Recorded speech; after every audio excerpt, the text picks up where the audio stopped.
Welcome to Walking with Jesus Bible Study. We're going to be in the book of Job, chapter 38, verse 41. And this is God speaking to Job, who provided for the raven his food. When his young ones cry unto God, they wonder for lack of meat. And I'll repeat that. Who provided for the raven his food? When his young ones cry unto God, they wonder for lack of meat. You know, it says in the scriptures many times over and over again, not only does it state and prove that God loves all his creations, but it clearly states that if he tends to the birds of the air and the lilies of the field, then we should also know that he cares and will provide for us. He knows what we need before we ask, and he understands our hearts, and he does it with wisdom beyond our limited knowledge, because we cannot fathom his intelligence. We cannot comprehend the abundance of love that he has for us, because we desire many things that we do not need, what makes the working hand of God seem invisible at times.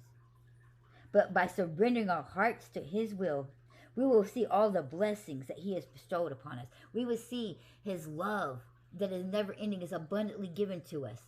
We will see the miracles that he gives us every day. We will see the blessings that he puts upon us each and every day.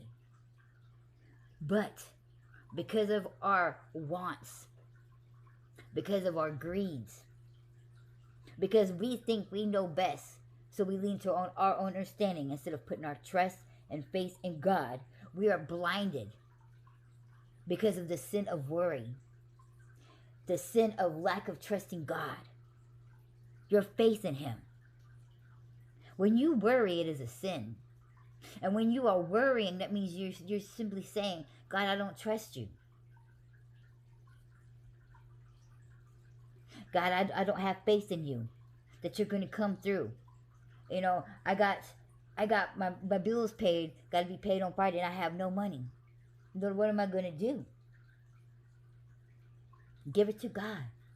Pray. Say, Lord, I put it in your hands, and because I trust in you faithfully, I'm just going to say a prayer.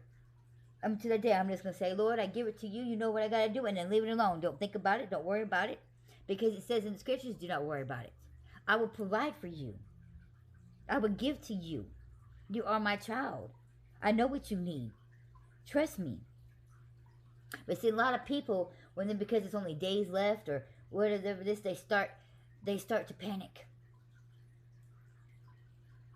That's when Satan's coming around and is planting this doubt and this fear into their heads, making them distrust God. All that faith and effort they did the weeks before, where they had high hopes and just knew, my God's got it, my God's got it. Oh, but near the coming into the days, that's when Satan's doing his work, sitting on your shoulder, whispering all this fear and doubt into your brain and causing fear and doubt into your mind, making you think that day. Then it can cause you to sin. What? Because you're worrying, you're stressing about it. Now you're no longer trusting in God. Now your faith is fading away. That God's got this and he will provide and will make it happen. But we got to pay close attention to these scriptures. Because as we can clearly see, God likes to wait till the last minute. And because you think that he's almost going to be late, God is never late. He's always on time. And he loves to show up, and he loves to show out. His proof is in the fact that he hardens fairer hearts. What? So he can show miracles. Because of his hardened heart, he can then show what mighty miracles he can do.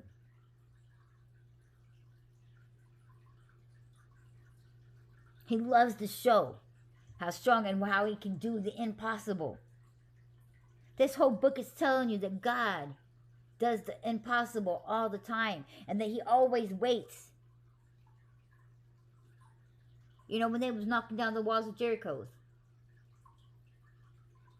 and he had them walk around that first time, then the second day, then the third day. You know, there's got to be some of the people in those groups like, okay, now we did this yesterday and the day before, so nothing happened. And here we are again today. Then here comes the fourth day.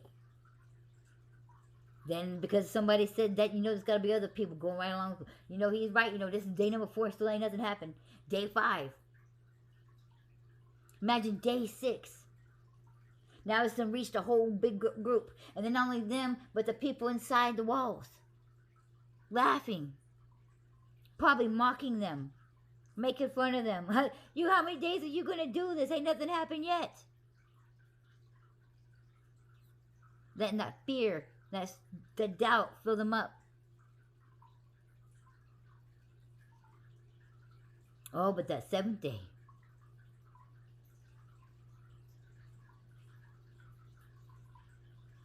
See, we cannot let our sin, which the devil loves to use. He loves to cause doubt. He loves to cause fear inside of you. Not only just against God, but against yourself. He wants you to doubt yourself. He wants you to doubt God. He wants you to fear yourself, the fear of worrying and stress. That is not going to happen. So you do not wait and trust on the Lord. But throughout all the scriptures, all it does is clearly say over and over again, what? To wait on the Lord. To trust on God. To put your faith upon Him. To let Him do what? The impossible. Because that's what He's here to do. It's to show you. This whole book is nothing about Him doing the impossible. This whole book is nothing about Him showing His love for you. This whole book is showing nothing about how no matter what the people went through, He was always there and providing for them. Whether they was lost in the wilderness. Whether they was thrown into the lion's den. Whether they was thrown into a fiery furnace. Whether they was thrown in prison. He unlocked the doors. He had angels come and open them out. That His people were set free out of prison. He made water come out of rocks in the middle of the desert so people could not be thirsty. He made quail fall down to the ground so people had meat to eat. And that's why it says over and over again in the scriptures that if He can feed the birds who have no homes, who don't go around planting gardens, growing vegetables for themselves to eat, but yet they are still fed. They still have somewhere to sleep. The grass, He covers it with the lilies, yet they are taken care of. Nobody goes around doing that, but God does. And if He puts you to be a dominion over all His creation, why wouldn't He take care of you if He takes care of these creatures? When He puts you in charge of them, you have dominion over them. So if you have dominion over such things that He cares for, why wouldn't He care for you? Why wouldn't He provide for you? Over and over again, throughout the whole entire Bible, it just does nothing but shows you just how much He takes care of you, how much He provides for you. He takes care of all your needs. He didn't say He's going to take care of all your wants. So just because you keep on praying about this big old mansion and this Lamborghini car, and then you sit there and say that God doesn't answer your prayers, that wasn't a need. That was greed and want. And He's not the devil. You're praying to the wrong God. Only the devil cares about things of this world. Greed. Abundance. Of having too much of this and too much of that. Too much money. Too much of this. That's all greediness. That's all gluttonous.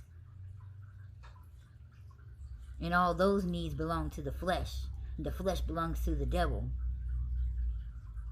So God answers prayers. And He takes care of all your needs.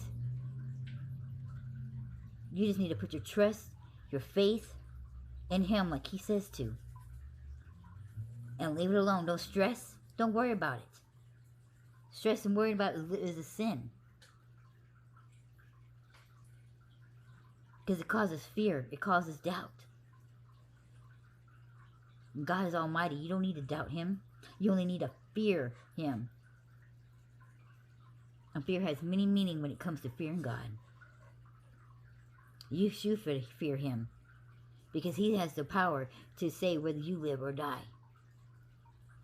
And you should fear Him because how great and mighty and powerful He is. And because of the love that He has for you.